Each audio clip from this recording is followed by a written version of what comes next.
For as long as I remember, I've been obsessed with immersive fictional worlds. One of my fondest memories as a child was playing Pokemon Ruby for the first time. I remember being fully invested in not only the gameplay, but also the overall world. Everything from the music, the world layout, the NPCs, the different towns and routes, and so much more. As someone who is interested in world building and creating experiences, learning pixel art has always been on my to-do list. But to be real with you guys, pixel art has always intimidated me. I've done a bit of illustration in the past, but unlike sketching and doodling, pixel art seems a lot more methodical. I had the sense that I would have to think about things more strategically, as opposed to me just freely sketching whatever comes to mind. Last October, I dedicated the month to finding my illustration style, so for this year, I thought it'd be fitting to dedicate it to learning pixel art. For my goals, I didn't have any ambitious or any crazy goals I wanted to achieve with my pixel art. Quite honestly, going into this challenge, I thought if I could create anything even remotely similar to the pixel art video games I played as a child, I would be ecstatic. I don't put pressure on myself on trying to be exceptional or the best at any specific medium. There really is no strict standard that I hold myself to. Instead, I see these as tools I can use to help bring my ideas and visions to life. I mainly wanted to learn pixel art so I can have the basic skill in my toolbox for my future projects. Anyways, I'll now share the approach that I took to get more familiar with pixel art. First off, for software, I am using Procreate on my iPad, but you can also use Sprite or Photoshop. Regardless of the software, the basic concepts for pixel art remain the same. Pixels are the building blocks to all pixel art pieces. Using these building blocks, you can create many different shapes and forms. When you work with a smaller canvas, it takes less pixels to fill it up. The things you create with that canvas grid, also known as sprites, will be less detailed, but they are ultimately faster to create. Alternatively, when you work with a larger canvas size, you can add a lot more details, but it does take more time and thought to complete the composition. Furthermore, as a beginner pixel artist, it's very easy to feel lost and overwhelmed with so much room to work with. As a beginner, I recommend you to start small. For me, using a smaller canvas size was more approachable and it helped me understand how pixel art works.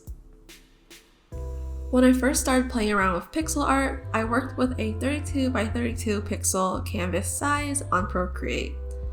And with that, I just created a few different sprites. Once I got a little bit more comfortable and not as overwhelmed, I then increased the canvas size to 100 by 100 pixel. In instances where I wanted a more horizontal composition as opposed to a square one, I would use a 150 by 100 pixel canvas. For the rest of the month, I continued to practice pixel art.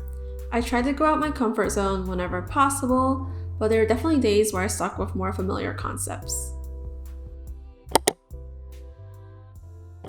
I wanted to create a pixel art composition with a cozy home. I was inspired by all the RPG games I played in my childhood. While creating this, I still didn't know much about pixel art, so there was a lot of trial and error throughout the process. For this piece, I wanted to create a Halloween-themed composition. I decided to add some simple animations with the spiders, as well as make the cat blink. I don't really know much about animation, so I was definitely winging it here. I wanted more practice with creating trees, so I decided to keep it simple. I added a bunny underneath and chose an autumn-inspired color palette. I also added a simple leaf animation, but I was still winging it, so the animation is not the smoothest.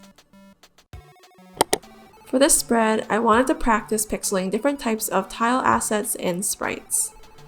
I followed a few random tutorials I found on Pinterest and focused more on learning how to do things in a more efficient way. For the next two pieces, I followed a pixel art tutorial created by Pixel Rocket on YouTube. I will link both of the tutorials I used in the description box below. I wanted to study the workflow and pixel art strategies used by more experienced pixel artists.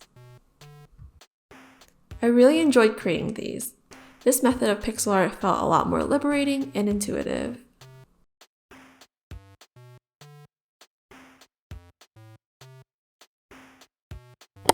I wanted to practice creating a castle again. I also decided to incorporate in a landscape, and although this isn't my favorite piece, it was definitely good practice. I will probably revisit this piece again in the future. For this piece, I experimented with dithering to create an illusion of greater color depth. I also decided to keep a minimalist composition.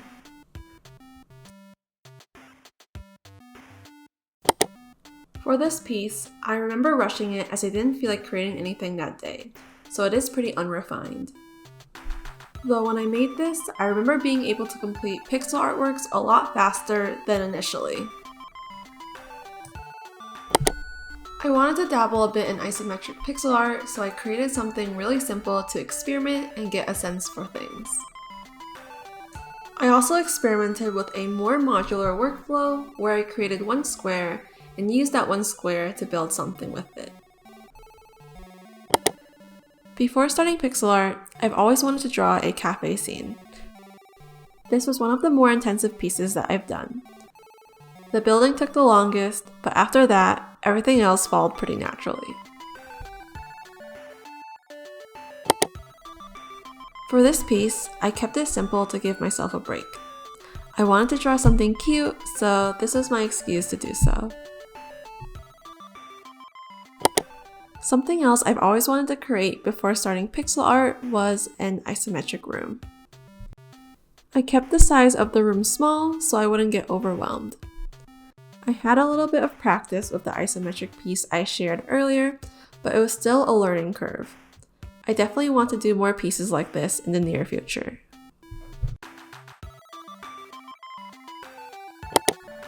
For my last piece of October, I drew my friend's cat.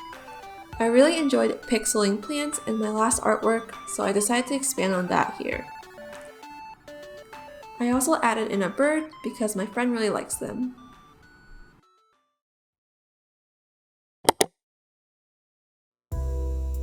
I definitely learned a lot in this challenge. I never thought I'd be able to create my own original pixel artworks, but after learning the basics, things weren't as complicated as I was making it out to be.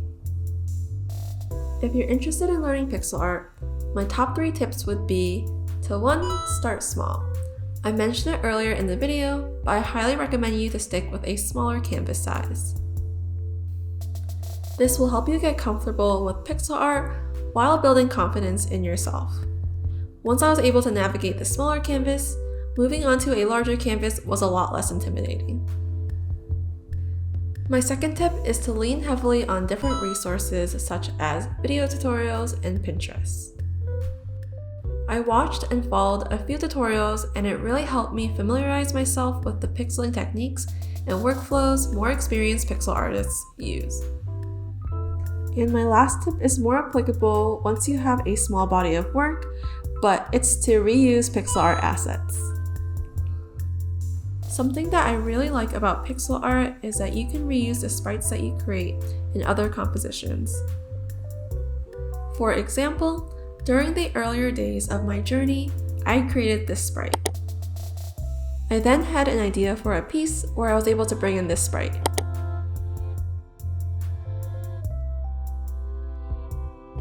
Similarly here, I created the sprite of a castle for practice, which I was then able to reuse in this composition.